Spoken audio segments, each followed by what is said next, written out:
गणपती बाप्पा हे आबालवृद्धांचे आराध्य दैवत. गणपती हा सृष्टीचा निर्माण करता असल्याचे मानले जाते. तोच ब्रह्मा आहे, विष्णू आहे, रुद्र आहे आणि इंद्र आहे. तो समोर अंगणात अग्रस्थानी लढणारा, आनंदाच्या प्रसंगी मनसोक्त नाचणारा, गोडधोड आवडीने खाणारा, शिक्षणाची आवड आणि आस्था बाळगणारा, असा सर्वांना आदर्श वाटणारा हा देव आहे. गणपती बुद्धीचा देवता आहे.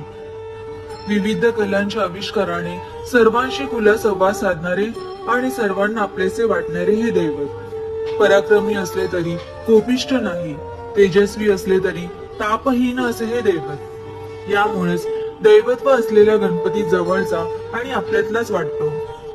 पौराणिक मान्यतेनुसार माघ महिन्याच्या शुक्ल पक्षाच्या चतुर्थीला गणपतीचा जन्म झाला.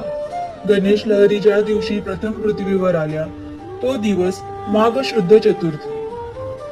मराठी वर्षात गणेशाचे 3 जन्म मोठ्या उत्साहात साजरे केले जातात. गणपतीच्या वेगवेगळ्या अवतारांपैकी 3 जन्म दिवस अत्यंत महत्वाचे मानले जाते. यांपैकी एक वैशाख पौर्णिमेला पुष्टीपती विनायक जन्म, भाद्रपद शुद्ध चतुर्थी म्हणजे गणेश चतुर्थी आणि माघ महिन्यातील चतुर्थी म्हणजे गणेश जयंती. गणपतीचे 2 प्रमुख अवतार आहेत. एक शिव पार्वतीचा पुत्र गजानन आणि दुसरा कश्यप आणि अदिती यांचा मुलगा विनायक.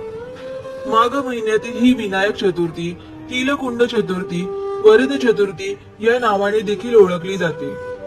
येत्या 22 जानेवारीला माघी गणेश जयंती आहे. या दिवशी महाराष्ट्रात अनेक ठिकाणी तसेच काही घरांमध्ये 1.5 दिवसांसाठी गणपती बाप्पांचे घरी आगमन होते.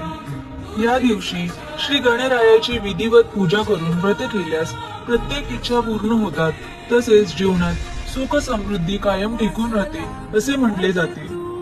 आपल्या सगळ्यांवर त्याची कृपा दृष्टी आणि आशीर्वाद सदैव राहो हीच मनोकामना.